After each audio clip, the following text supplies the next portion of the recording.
Welcome students, বাংলার classroom first page চ্যানেলে তোমাদেরকে স্বাগত জানাই। আজকে আমরা একাদশ শ্রেণীর একটি প্রবন্ধ পড়ব। প্রবন্ধটি হচ্ছে গ্যালিলিও। প্রবন্ধটি লিখেছেন সত্যেন্দ্রনাথ বসু। আমরা প্রবন্ধটি পাঠ করবার পূর্বে সত্যেন্দ্রনাথ বসু সম্পর্কে সংক্ষেপে একটু জেনে নিই। তোমাদের বইয়ের মধ্যেও লেখক পরিচিতি হিসেবে অল্প একটু অংশ দেওয়া রয়েছে, সেটুকু তোমরা দেখে নেবে। আমরা প্রবন্ধ পাঠের পূর্বে তার সম্পর্কে একটু সংক্ষেপে একটু জেনে নিই। সত্যেন্দ্রনাথ বসু মূলত ছিলেন বিজ্ঞান সাধক। সেই বিজ্ঞানের আবহের বাইরেও ধর্ম, দর্শন, কলা, শিল্প, সাহিত্য প্রভৃতি বিবিধ বিষয়ে তার জ্ঞানের পরিচয় আমরা জানি। সেই সব বিবিধ ক্ষেত্রে অবাধ সঞ্চরণ ঘটেছে।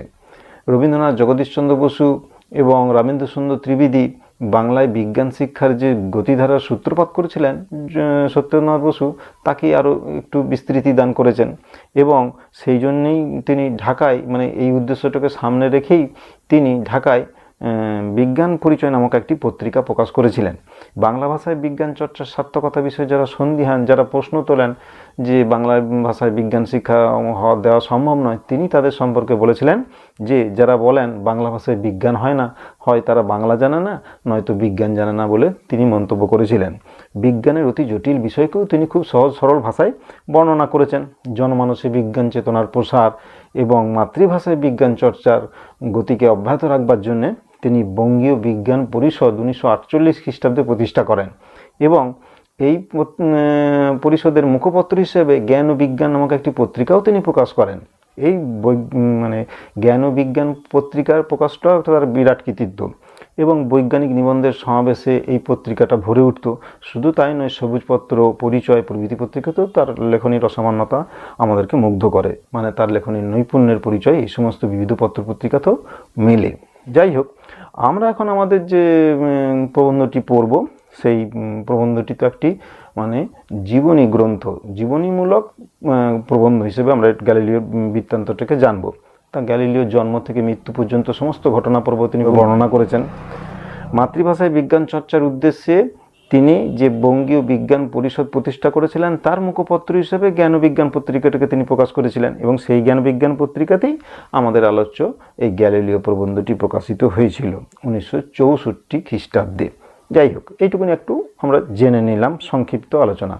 এরপর আর একটা কথা আমরা বলে দিই, আমাদের বইয়েতে, পাঠ্য বইয়েতে গ্যালিলিও সম্পর্কে যে বর্ণনাটা আমরা পাবো সেখানে অনেকটা ফাঁকফোকর রয়েছে, অর্থাৎ সমস্ত ঘটনার পুঙ্খানুপুঙ্খ বর্ণনা হয়তো আমরা পাবো না। সেই জন্য আমার একটু বিশেষ করে তার নাম আমাদের বইতে যেগুলো দেওয়া নেই সেই ধরনের কিছু কিছু ঘটনার কথা আমরা অন্য বই থেকে একটু জেনে নেওয়ার চেষ্টা করব, তাহলে আমাদের গ্যালিলিও সম্পর্কে সম্পূর্ণ অভিজ্ঞতাটা হয়ে যাবে। আমরা আমাদের পাঠ্য বই অংশটুকুনি পড়ব, তার সঙ্গে সঙ্গে আমাদের এই যে বাড়তি অংশটুকুনি তার সম্পর্কে আরও নানান তথ্য আমরা পাবো, সেগুলো আমাদেরকে উৎসাহিত করবে আমাদের গ্যালিলিও সম্পর্কে জানতে। যাই হোক, আমরা একটু আলোচনাটা প্রথম থেকে এখান থেকে দেখে নিই কেমনভাবে এখানে গ্যালিলিওর জীবনের জন্মবৃত্তান্ত থেকে শুরু করে তার ছেলেবেলা, ছাত্র জীবন, তার কর্মজীবন এবং তার বার্ধক্য জীবনে যেভাবে গতিপথ তাকে চালিয়ে নিয়ে গেছে সেই বর্ণনাটা খুব সুন্দরভাবে রয়েছে। এখানে যে বর্ণনাটা দিয়ে শুরু করেছে একটু গ্যালিলিও গ্যালিলাই যে প্রবন্ধটি রয়েছে এখানে, আজকের দিনে একটা শিশু জানে সূর্য পৃথিবীর চারিদিকে ঘোরে না, কিন্তু পৃথিবী সূর্যের চারিদিকে ঘুরছে এটা আমরা জানছি, কিন্তু এই ঘটনাটা 400 বছর আগেও পৃথিবীর মানুষ জানতে পারতো না, জানা ছিল না তাদের কাছে। তারা জানতো যে সূর্যই পৃথিবীকে কেন্দ্র করে ঘুরছে, সূর্যই ঘুরছে, এই মতবাদে তারা বিশ্বাসী ছিল। সেই 2000 বছর আগে অ্যারিস্টটল এবং টলেমি যে কথাগুলো আমরা আমাদের পাঠ্য প্রবন্ধে পাবো, সেখানে বিষয়গুলোতে বর্ণনাগুলো এরকম করেই করা আছে। সেই ধ্রুব সত্যের কথাটা তারা পৃথিবীর মানুষ মানতে বাধ্য হতেন। মানুষের যুগ যুগান্তরে সেই বিশ্বাসের বিরুদ্ধে প্রথম আঘাত আনলেন একজন মানুষ। তিনি বললেন, তোমাদের ধারণা ভ্রান্ত, সূর্য স্থির, পৃথিবী গতিশীল। তিনি এই মতটাকে প্রকাশ করতে চাইলেন এবং তখন তার এই মত শুনে পৃথিবীর সবাই চমকে উঠল। সমাজ, ধর্ম, বিশ্বাস সব বুঝি রসাতলে গেল, তাসের ঘরের মতন ভেঙে পড়তে লাগলো।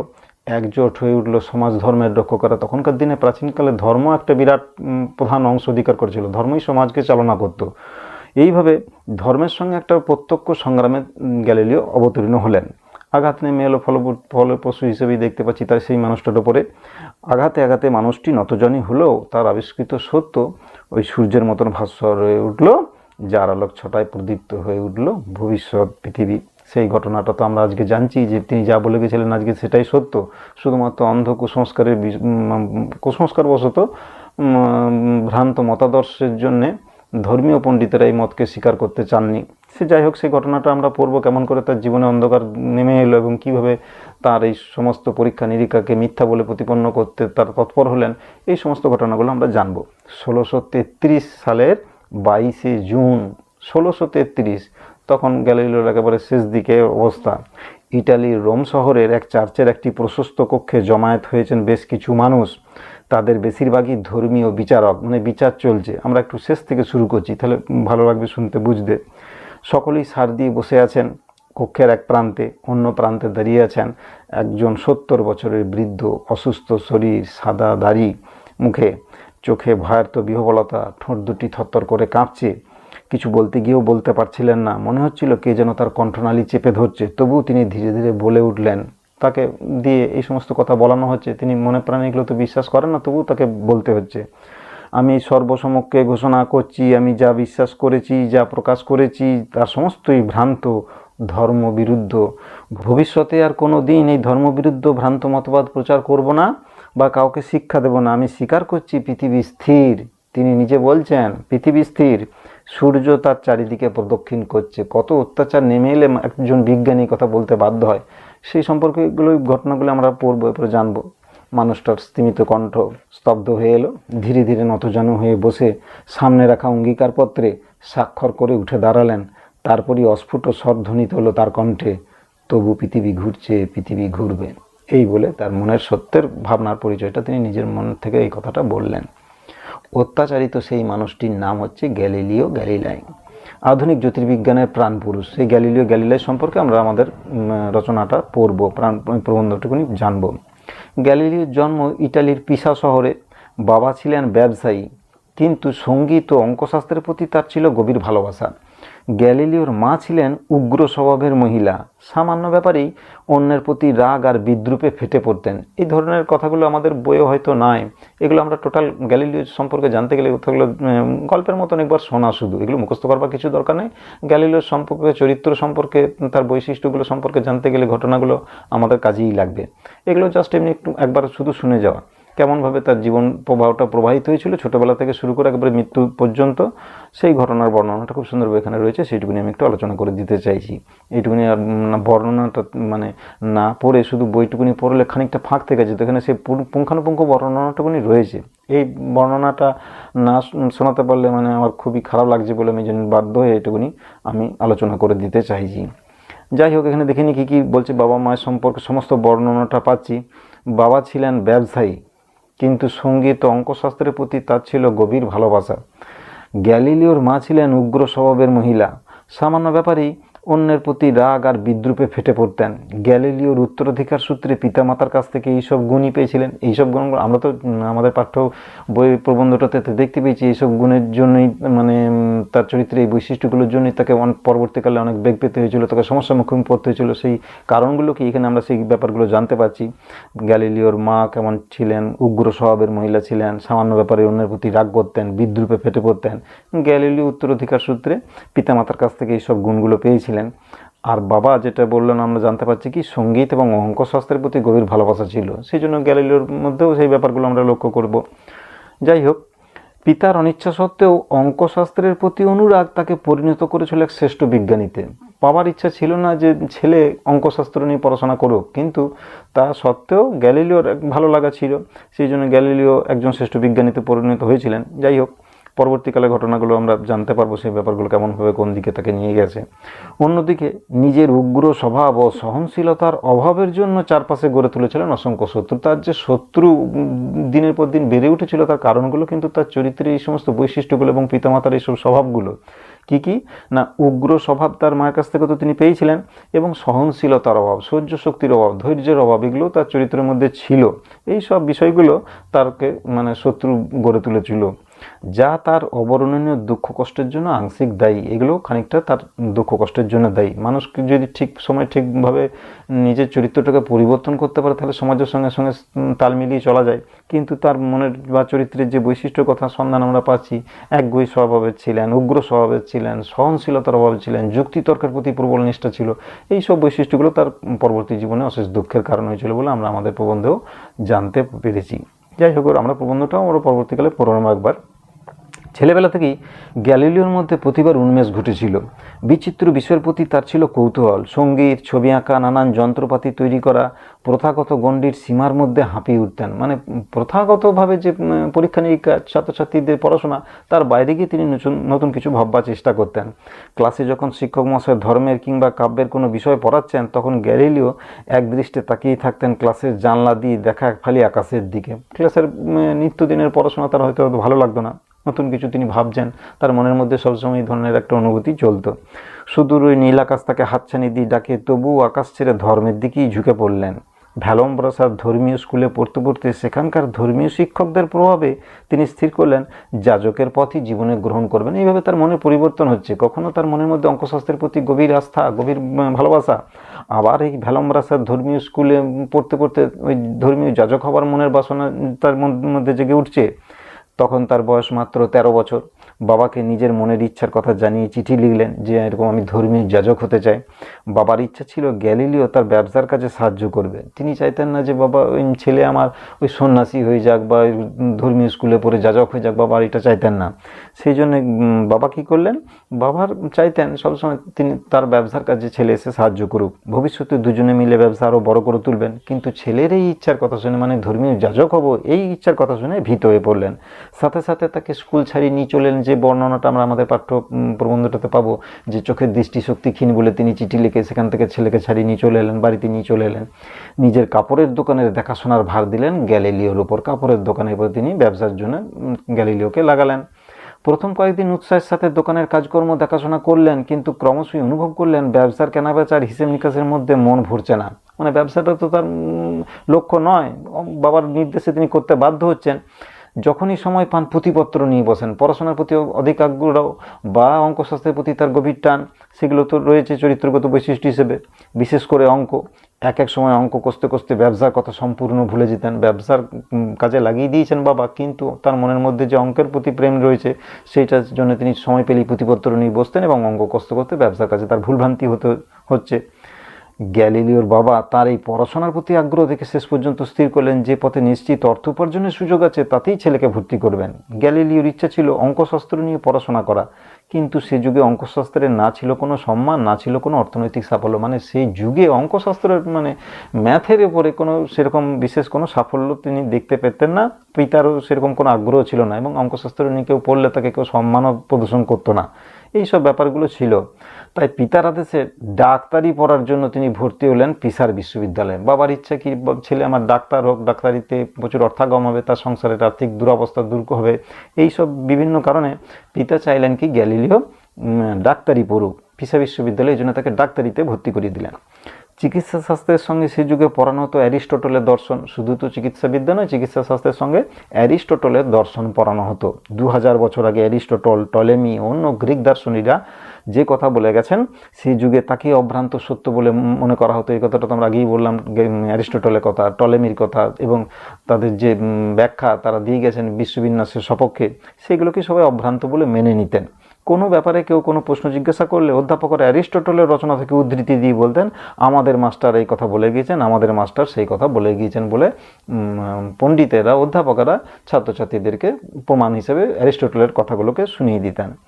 তাদের প্রতিটি কথাকেই সকলে আপ্তবাক্য বলে স্বীকার করে নিয়েছিলেন, কারণ এই ধর্মমতের বিরুদ্ধে যাওয়া, অ্যারিস্টটলের দর্শনের বিরুদ্ধে যাওয়া বা টলেমির মতবাদের বিরুদ্ধে গিয়ে কোনো কথা বলা সে যুগে কোনো মানুষের পক্ষে সম্ভব ছিল না। তার ভুল ভ্রান্তি সম্বন্ধে কোনো বিচার বিশ্লেষণ করবার প্রয়োজনীয়তা অনুভব করতো না। নতুন কোনো মৌলিক সত্যকে আবিষ্কার করবার ইচ্ছাও তাদের ছিল না। 2000 বছর আগেকার জগতের মানুষের জ্ঞান ছিল সীমাবদ্ধ, কিন্তু গ্যালিলিও তো সেরকম মানুষ নন।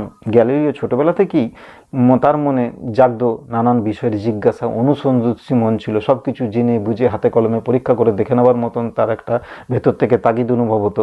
যতক্ষণ না সন্তোষজনক উত্তর পেতেন ততক্ষণ তার মন থেকে জিজ্ঞাসা দূর হতো না। এই বৈশিষ্ট্যটা তার চরিত্রের একটা বিশেষ বৈশিষ্ট্য, যার জন্যই তো অধ্যাপকেরা বা তার ছাত্ররা মানে ছাত্রদের সঙ্গে তার মতবিরোধ হতো, এবং সেই বিষয়ে আমরা আমাদের প্রবন্ধটাতে পড়ব।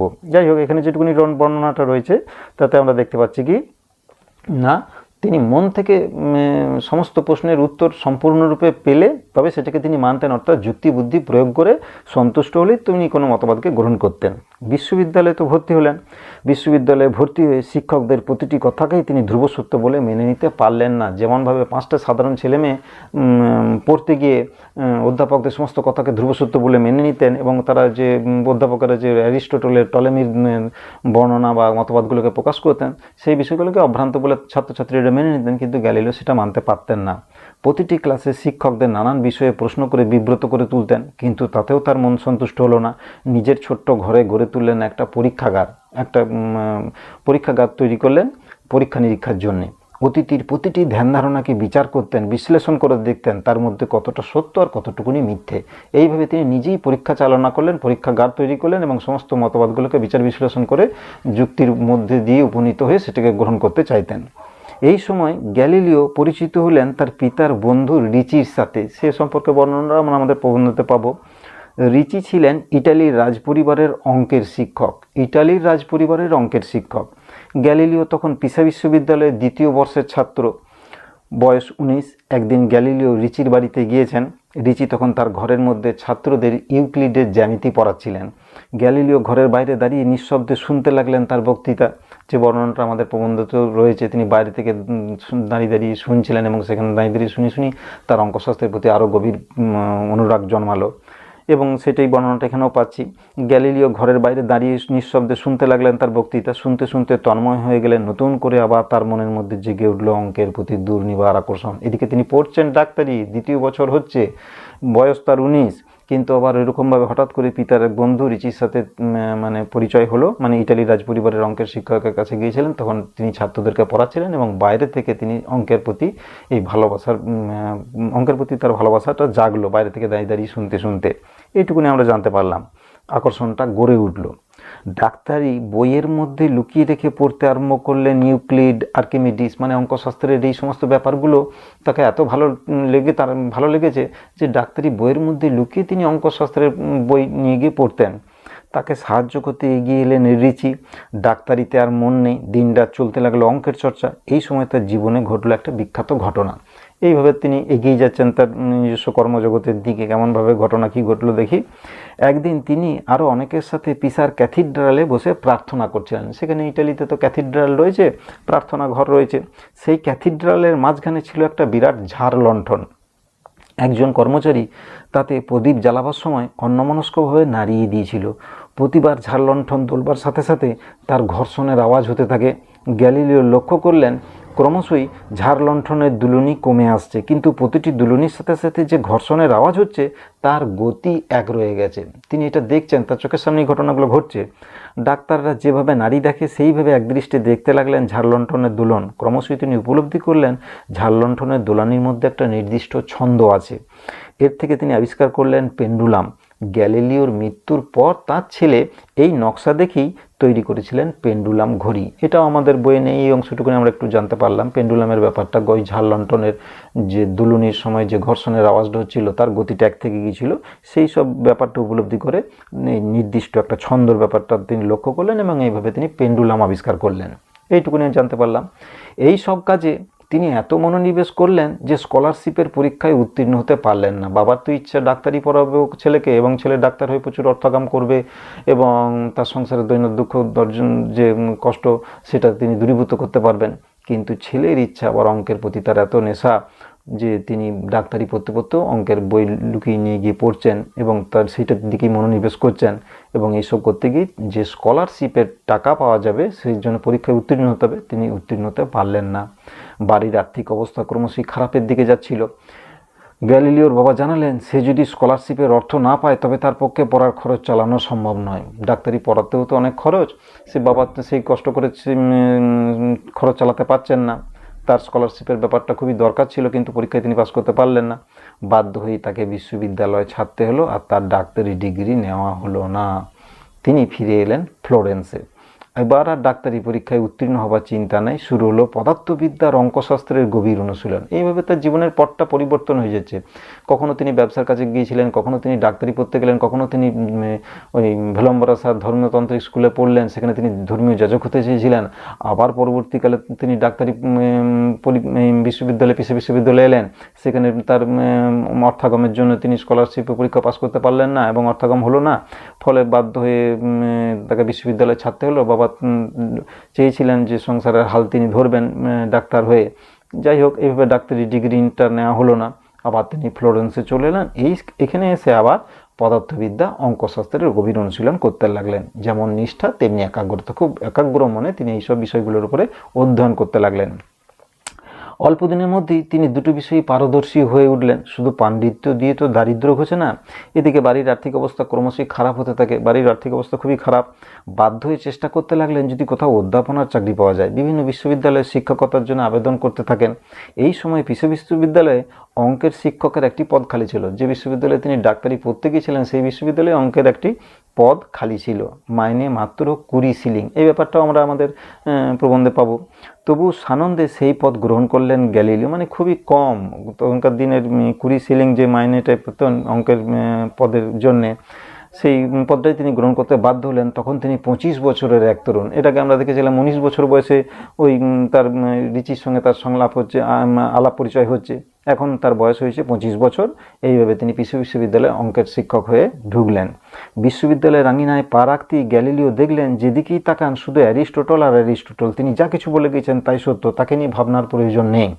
এইভাবে মানে অ্যারিস্টটলের মতবাদ বা টলেমির মতবাদ সারা ইউরোপকে এমনভাবে গ্রাস করে আচ্ছাদন করে রেখেছে যে তার বিরুদ্ধে যাওয়া, তার বিরুদ্ধে কোনো কথা বলা, মতাদর্শের বিরুদ্ধে গিয়ে প্রচার করা কেউ ভাবতেই পারে না। সবাই সেটাকে অম্লান বদনে মেনে নিতে বাধ্য আর কি। সেটাই তিনি অবাক হয়ে দেখছেন। কিন্তু গ্যালিলিও তার অনেক কিছুই মানতে পারলেন না। তার তো ছোটোবেলা থেকেই চরিত্র বৈশিষ্ট্যটা আমরা জানি, সব কিছু দেখে শুনে জেনে বুঝে পরীক্ষা করে নিয়ে তিনি বিশ্বাস করতেন। তার মনে হলো যুগ যুগ ধরে বিশ্বাস করা এইসব তত্ত্বের মধ্যে অনেক ভুল রয়ে গেছে। কিন্তু মুখে বললেই তো হবে না, প্রয়োজন প্রমাণ দিয়ে তিনি সেটাকে গ্রহণ করবেন। সেই কারণেই প্রতিটি বিষয় নিয়ে শুরু হলো গভীর অনুসন্ধান। এইভাবে তার জীবন এগিয়ে যেতে লাগলো। অনেকে তাকে বিদ্রুপ করতে আরম্ভ করলো, অনেকে তার স্পর্ধা থেকে ক্রুদ্ধ হয়ে এলো।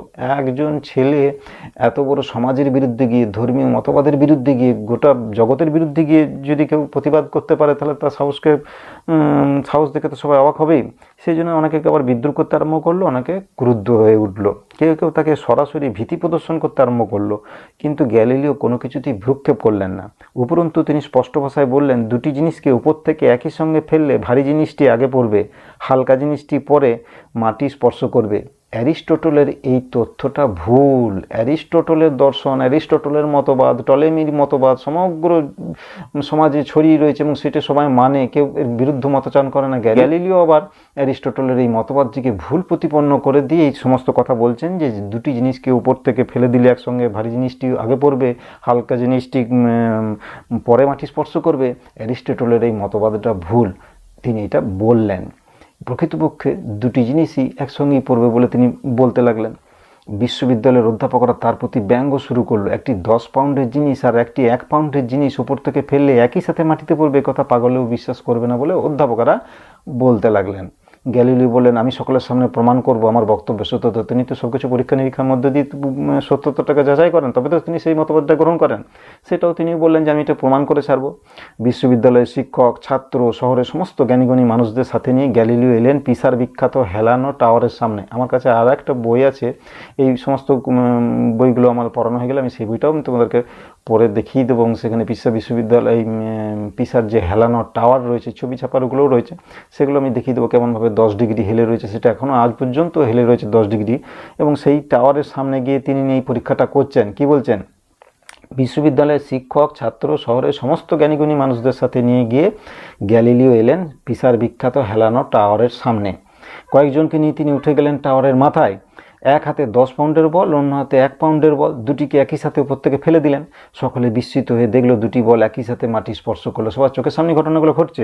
গ্যালিলিওর সিদ্ধান্ত সঠিক বলে প্রমাণিত হলো, তবু অনেকে মানতে পারলেন না। এতদিনের এই অবিশ্বাস, এতদিনের ধর্মান্ধতা, এতদিনের যুগ যুগের সংস্কার বিশ্বাস সেটা কেউ চট করে ফেলতে পারে না। চোখের সামনে ঘটনাগুলো প্রমাণিত হলেও সেটাকে কেউ গ্রহণ করতে পারছে না, মন থেকে মানতে পারছেন না। তারা প্রচার করতে লাগলেন এর মধ্যে নিশ্চয়ই কোনো কারসাজি ছিল। আগের মতোই তারা অ্যারিস্টটলের তত্ত্ব প্রচার করতে লাগলেন। চোখের সামনে দেখে শুনে পরীক্ষায় প্রমাণিত হওয়ার পরও তারা অ্যারিস্টটলের দর্শন থেকে, অ্যারিস্টটলের মতবাদ থেকে তারা পিছিয়ে এলেন না। তারা অ্যারিস্টটলের মতবাদ তত্ত্বকেই প্রচার করতে লাগলেন। গ্যালিলিও যে শুধু প্রচলিত ধ্যান ধারণাকে আঘাত করতেন তাই নয়, বিশ্ববিদ্যালয়ের অনেক নিয়মকানুন মানতে পারতেন না। তার নিজের যে চরিত্রগত স্বভাব বৈশিষ্ট্য আমরা আগে পেয়েছি, সেটা সম্পর্কে তো আমরা আগেই জেনেছি। সেইটা থেকে আমরা এই ধরনের আঘাতগুলো এবারে দেখতে পাচ্ছি গ্যালিলিওর উপরে। গ্যালিলিওর সঙ্গে সম্যক রূপে সদ্ব্যবহার কেউ করতে পারছে না, এবং তার নিজের কিছু দোষ রয়েছে, সেই কথাগুলো এখন আস্তে আস্তে আসছে। কি দেখতে পাচ্ছি না, গ্যালিলিও শুধু প্রচলিত ধ্যান ধারণা, মতবাদ, তত্ত্ব এগুলোকেই আঘাত করতেন তাই নয়, বিশ্ববিদ্যালয়ের অনেক নিয়মকানুন তিনি মানতে পারতেন না। তখন নিয়ম ছিল কি, অধ্যাপকরা শুধু ক্লাসে নয়, ক্লাসের বাইরেও নির্দিষ্ট গাউন পরে ঘুরবেন। গ্যালিলিও প্রায়ই এই নিয়ম মানতেন না। এটাও তার কাছে একটা কুসংস্কার বলে মনে হতো। পোশাকের আবরণের মধ্যে নিজেকে আবদ্ধ রাখতে তার প্রাণ হাঁপিয়ে উঠত। কতবার তাকে জরিমানা দিতে হয়েছে, কর্তৃপক্ষ তাকে সতর্ক করে দিয়েছে, কিন্তু সব ব্যাপারেই গ্যালিলিও উদাসীন। অনেকেই সুযোগ খুঁজতে আরম্ভ করলো কী করে উদ্ধত যুবককে বিশ্ববিদ্যালয় থেকে বিতাড়িত করে, যার কাউরই ভালো লাগছে না, গ্যালিলিওর বিরুদ্ধে সবারই গর্জে উঠছে। ঘটনাচক্রে একটা সুযোগ এসে গেল গ্যালিলিওকে তাড়িয়ে দেওয়ার জন্য বিশ্ববিদ্যালয় থেকে। পিসার ডিউকের পুত্র রাজকুমার ডন জিওভান্নি ছিলেন ইঞ্জিনিয়ার। পিসার ডিউকের পুত্র রাজকুমার ডন জিওভান্নি ইঞ্জিনিয়ার ছিলেন। তিনি একটা যন্ত্র তৈরি করেছিলেন স্থানীয় বন্দরের পলি পরিষ্কার করবার জন্যে। ডিউক যন্ত্রটি পরীক্ষার জন্য গ্যালিলিওর কাছে পাঠিয়ে দেন, একটু পরীক্ষা নিরীক্ষা করে দেখুক। সব দেখে শুনে গ্যালিলিও বললেন যন্ত্রটি কাজের অনুপযুক্ত, এই যন্ত্র দিয়ে পলি পরিষ্কার করা যাবে না বলে দিলেন। জিওভান্নি ক্রুদ্ধ হয়ে উঠলেন। তিনি নিজে ইঞ্জিনিয়ার, তিনি নিজে যন্ত্র তৈরি করে গ্যালিলিওর কাছে পাঠিয়েছেন, তার বিরুদ্ধে কথা। অন্য সকলের সাথে তিনিও চাইলেন গ্যালিলিওর বিতাড়ন। ফলে বিশ্ববিদ্যালয় ছাড়তে বাধ্য হলেন গ্যালিলিও। যেহেতু তিনি নিজে আবার পিসার ডিউকের পুত্র, সেই জন্য পিসার বিশ্ববিদ্যালয়ের কর্তৃত্বের কিছুটা অংশ তার রয়েছে। ফলে তার কথাতেই হয়তো তাকে বিশ্ববিদ্যালয় ছাড়তে হলো। গ্যালিলিও বাধ্য হলেন তার বিশ্ববিদ্যালয় ছাড়তে। গ্যালিলিওর কয়েকজন বন্ধু অনুরাগী ছিলেন, যারা তার প্রতিভা, বৈজ্ঞানিক দৃষ্টিভঙ্গির তাৎপর্য উপলব্ধি করতে পেরেছিলেন। তাদের সাহায্যে তিনি পাদুয়া বিশ্ববিদ্যালয়ে গণিতের অধ্যাপক পদ পেলেন 1592 খ্রিস্টাব্দে। পিসা বিশ্ববিদ্যালয় থেকে ছেড়ে দিয়ে তার কয়েকজন, সবাই তো শত্রু নয়, বেশিরভাগই শত্রু, তার বিরোধিতা করছে, কিন্তু কয়েকজন রয়েছেন, বন্ধু রয়েছেন, কয়েকজন অনুরাগী ব্যক্তি রয়েছেন, যারা গ্যালিলিওকে ভালোবাসতেন, তার প্রতিভা, তার বৈজ্ঞানিক দৃষ্টির তাৎপর্য এগুলো উপলব্ধি করতে পারতেন। তারা তাকে ওই পাদুয়া বিশ্ববিদ্যালয়ে গণিতের অধ্যাপক পদে নিয়ে গেলেন, গণিতের অধ্যাপক পদ দেওয়ার জন্যে। মাইনে পূর্বের চেয়ে অনেক বেশি। সবচেয়ে বড় কথা, এখানে তিনি পেলেন বিদ্যাচর্চার আদর্শ পরিবেশ। মাইনের থেকেও, টাকা পয়সার থেকেও এখন তার পরীক্ষা নিরীক্ষার যে ব্যবস্থা বা বিদ্যাচর্চার যে আদর্শ পরিবেশ দরকার, সেইটা তিনি এই পাডুয়া বিশ্ববিদ্যালয়ে পেলেন। এখানে গ্যালিলিও শুরু করলেন তার নানান পরীক্ষা নিরীক্ষা। এই সমস্ত বিষয়গুলো আমাদের মধ্যে পাঠ্য প্রবন্ধতেও রয়েছে, ওগুলো আলোচনা আমরা পরে করে নেব। রচনা করলেন একাধিক প্রবন্ধ। তিনি চাইছেন একটা নিভৃত অবকাশ, শান্ত পরিবেশ, যেখানে তিনি পরীক্ষা নিরীক্ষা করতে পারবেন, এই তত্ত্বগুলো তিনি লিখতে পারবেন, প্রমাণ করতে পারবেন। সেই সব বিষয়গুলো তিনি এখানে এসে পাডুয়া বিশ্ববিদ্যালয়ে পেলেন, উপযুক্ত পরিবেশ পেলেন, এবং রচনা করলেন একাধিক প্রবন্ধ। তার খ্যাতি ছড়িয়ে পড়তে আরম্ভ করলো সমস্ত ইউরোপে। দেশে বিদেশ থেকে ছাত্ররা তার কাছে আসতে আরম্ভ করলো। সকলে উদ্গ্রীব হয়ে শোনে তার প্রতিটি বক্তৃতা। তিনি বক্তৃতা দিচ্ছেন, তখন তার বয়স 28, 25 থেকে 28, এইভাবে বছরগুলো এগিয়ে যাচ্ছে। বিশ্ববিদ্যালয় কর্তৃপক্ষ তার মাইনে আরও বাড়িয়ে দিলেন। ছাত্রদের ভিড় সামলাবার জন্য তিনি বিরাট একটা বাড়ি ভাড়া নিলেন। সামনে প্রশস্ত বাগান, সেখানে নানান ফুলের গাছ লাগালেন। গ্যালিলিও নিজের হাতেই বাগানের পরিচর্যা করতেন। মাঝে মাঝে সব ছেড়ে দিয়ে গিয়ে আশ্রয় নিতেন শহরের উপকণ্ঠে সমাজ পরিত্যক্ত এক রমণীর কাছে। তার নাম মারিনা গাম্বা। কিছুদিন পর তাকে নিজের গৃহে নিয়ে আসেন। যদিও কখনো মারিনাকে তিনি বিবাহ করেননি, তবু উত্তরকালে তার গর্ভে গ্যালিলিও 3টি সন্তান জন্মগ্রহণ করেছিল। এই সময় গ্যালিলিওর পিতা মারা গিয়েছেন। দিদির বিবাহের যৌতুকের অর্থ তখনও শোধ হয়নি। তার গ্যালিলিওর নিজের পরিবারের সংসারের যে আর্থিক অনটন, সেটা তখনও চলছে আর কি। ছোট ভাইয়ের পোল্যান্ডে যাবার জন্য অর্থের প্রয়োজন, এই কথাটা আমাদের পাঠ্যপ্রবন্ধে আছে। এক বোন একটি অপদার্থ ছেলের প্রেমে পড়েছিল, তার বিয়ের জন্য যৌতুকের প্রয়োজন। উপরন্তু মা, ছোট বোনের সব খরচ, সমস্ত দায় গ্যালিলিওর উপর এসে পড়ল। এইভাবে পরিবারের আর্থিক চাপটা সব গ্যালিলিওর উপর এসে পড়লো। গ্যালিলিওর বাবা যেহেতু তখন নেই, বেঁচে নেই, সেই জন্য সমস্ত কিছুর ভার গ্যালিলিওকেই বহন করতে হবে। অর্থ ধার করে সকলের স্বভাব চাহিদা পূরণ করলেন। এর মধ্যে নিজের আনন্দ হইচই পানভোজনের বিরতি ছিল না। প্রায়ই বন্ধু বান্ধবদের নিজের বাড়িতে নিমন্ত্রণ করতেন। অনেক রাত অবধি গান বাজনা চলতো। আমরা তো তার দেখেছি ছোটোবেলায় তিনি ভালো সঙ্গীত শিল্পীও ছিলেন, তার পিতারও তো এই গুণটা ছিল। গ্যালিলিও নিজেও অপূর্ব বীণা বাজাতেন। মাঝে মাঝে চলতো বিজ্ঞান, ধর্ম, দর্শন, সাহিত্য নানান বিষয়ে আলোচনা। এই সমস্ত কিছুর অন্তরালে তার বিজ্ঞান সাধনার কোনো ব্যাঘাত ঘটেনি। এই সমস্ত কাজ চলছে, পারিবারিক অবস্থার বিপর্যয়ের মধ্যেও, বন্ধু বান্ধবদের সঙ্গে এই বৈঠক মজলিস আলাপ আলোচনা চলার মধ্যেও বিজ্ঞান সাধনায় কিন্তু তার বিরতি নেই, ব্যাঘাত ঘটেনি। এই সময় নানান যন্ত্রপাতি তৈরি করলেন। প্রথমে কম্পাস, এর মধ্য দিয়ে বোঝালেন পৃথিবীর চুম্বকত্ব শক্তির কথা। তারপর জল উত্তোলনের জন্য উন্নত ধরনের লিভার, এগুলো সবই তার আবিষ্কার। জল উত্তোলনের জন্য উন্নত ধরনের লিভার, বাতাসের উত্তাপ পরিমাপ করবার জন্য থার্মোমিটার, এই সমস্তগুলো আমরা পাচ্ছি। এই সমস্ত যন্ত্রপাতির ক্রমশই এত চাহিদা বাড়তে থাকে, তিনি বাড়িতে লোক রাখলেন তাকে সাহায্য করবার জন্য। এই সব আবিষ্কারের স্বীকৃতিস্বরূপ কর্তৃপক্ষ তার মাইনে আরও বাড়িয়ে দিল, কিন্তু তবু তার অভাব দূর হলো না। ঘরেতে নিত্য অভাব লেগেই রয়েছে। সাংসারিক যে আর্থিক অনটন, সেটা কখনো তাকে ছাড়ান দেয়নি আর কি। নিরুপায় হয়ে ফ্লোরেন্সের ডিউকের পুত্রকে ছুটির সময় পড়াবার ভার নিলেন। ডিউক এবং তার স্ত্রী দুজনেই ছিলেন গ্যালিলিওর প্রতি গভীর শ্রদ্ধাশীল। ডিউক মনে করতেন তিনি ইউরোপের শ্রেষ্ঠ গণিতবিদ। ফ্লোরেন্সের ডিউকের পুত্রকে ছুটির সময় পড়াবার ভার নিয়েছিলেন, এবং ডিউক এবং তার স্ত্রী নিজেও গ্যালিলিওর প্রতি অনুরক্ত ছিলেন, শ্রদ্ধাশীল ছিলেন, এবং তারা মনে করতেন ইউরোপের শ্রেষ্ঠ গণিতবিদ হচ্ছেন এই গ্যালিলিও। অপরদিকে তার স্ত্রীর ধারণা ছিল গ্যালিলিও একজন শ্রেষ্ঠ জ্যোতির্বিজ্ঞানী, কিন্তু প্রকৃতপক্ষে তখনও তিনি গভীরভাবে জ্যোতির্বিজ্ঞানের চর্চা শুরু করেন। এই অংশটাও আমরা আমাদের পাঠ্য প্রবন্ধে পাবো। ওই ডিউকের অনুভবটা, তার স্ত্রীর অনুভবটা। ডিউক মনে করছেন কি গ্যালিলিও একজন শ্রেষ্ঠ গণিতবিদ ইউরোপের মধ্যে, আর তার স্ত্রী মনে করছেন না, গণিতবিদ নয়, তিনি হচ্ছেন শ্রেষ্ঠ জ্যোতির্বিজ্ঞানী, এরকম আর কি ধারণাটা তার স্ত্রীর ছিল। তবু যদিও কিন্তু গ্যালিলিও তখনও জ্যোতির্বিজ্ঞানের কোনো চর্চাই শুরু করেননি। যাই হোক, এই বিষয়ে মনোনিবেশ শুরু করেন 1604 সাল থেকে। জ্যোতির্বিজ্ঞান নিয়ে তিনি আলোচনা বা চর্চা শুরু করেন, মনোনিবেশ শুরু করেন 1604 সাল থেকে। এই সময় আকাশে একটি নতুন তারা দেখা গেল। বিভিন্ন লোকের মধ্যে আলোচনা শুরু হলো। কেউ বললেন উল্কা, কেউ বললেন নতুন কোনো তারা। আকাশে এরকম তারা দেখে গ্যালিলিও কয়েকদিন পর্যবেক্ষণ করে সর্বসমক্ষে তার মত প্রকাশ করলেন। তিনি বললেন এটি কোনো গ্রহ নয়, উল্কাও নয়, সৌরমণ্ডলে অবস্থিত নিতান্তই একটা তারা। তার এই বক্তৃতা শুনতে দলে দলে লোক এসে হাজির হলো। ছোট্ট হলঘরে ভিড় উপচে পড়ছে। বাধ্য হয়ে খোলা মাঠে সবার আয়োজন করা হলো। এইভাবে তিনি তার বিজ্ঞান সাধনার ব্যাপারটাকে এগিয়ে নিয়ে যাচ্ছেন। মাথার উপর রোদের ঝলকানি, নিচে শত শত লোক। গ্যালিলিও একটু উঁচু মঞ্চের উপর দাঁড়ালেন।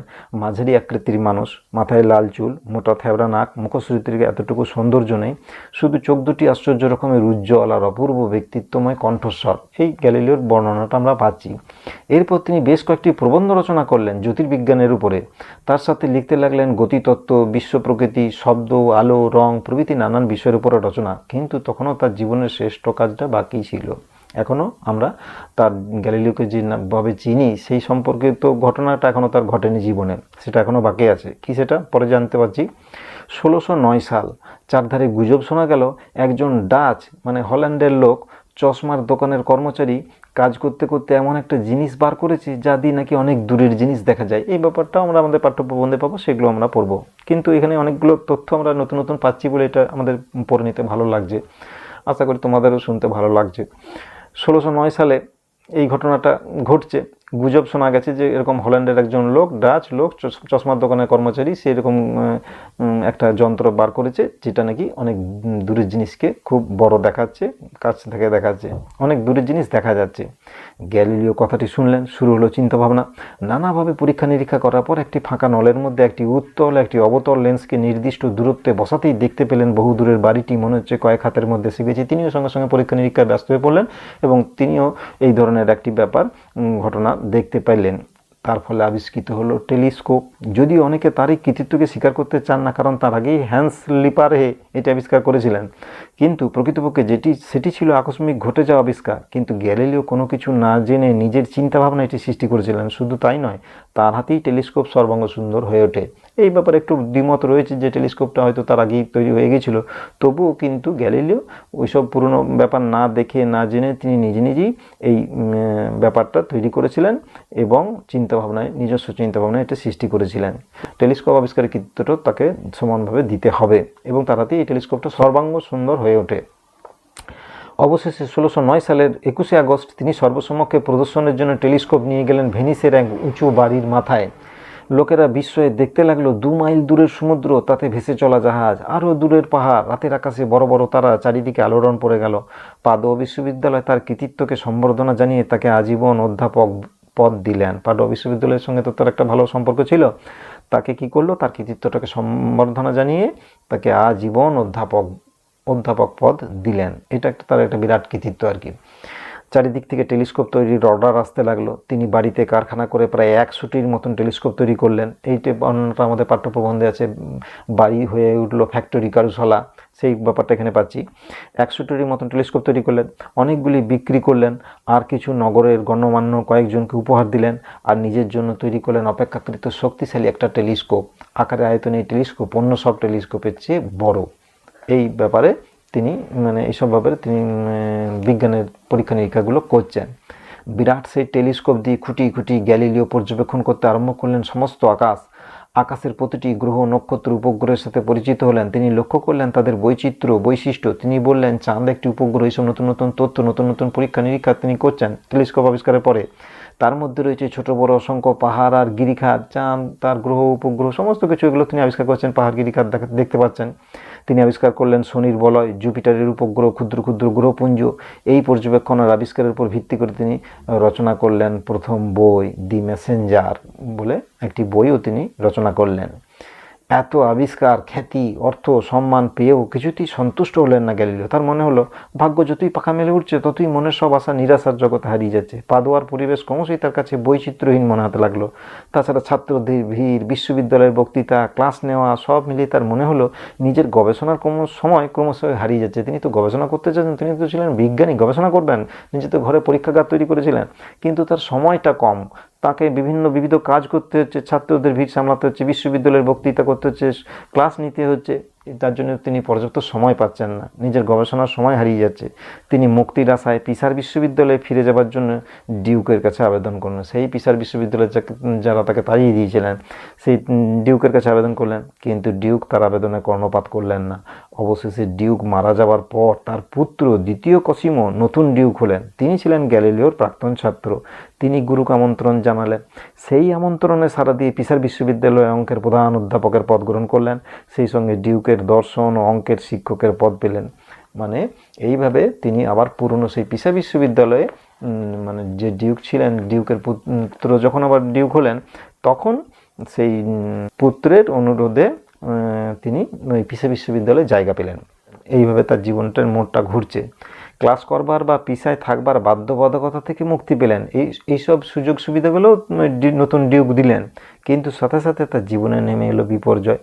একই সঙ্গে চক্রাকারে তো আমাদের জীবনটা ঘুরছে, একই সঙ্গে সুখ দুঃখ, আলো অন্ধকারের ব্যাপার খেলা চলে, ঠিক তার জীবনেও এরকম ব্যাপারটাই ঘটছে। তিনি বেশ সুযোগ সুবিধাগুলো পেলেন, আবার তার জীবনে অন্ধকার নেমে এলো, বিপর্যয় নেমে এলো। এর মূল কারণ ছিল কোপারনিকাসের মতবাদ। আবার তিনি একটা নতুন বিপর্যয়ের মধ্যে এসে পড়লেন। আজকে তাহলে এই পর্যন্তই থাক। একদিনের সমস্তটা দিলে অসুবিধা হয় হয়তো, বাকিটা আবার পরের দিন আমরা পরের অংশটুকুনি পড়ে নেবো। আজ তাহলে এই পর্যন্তই থাক।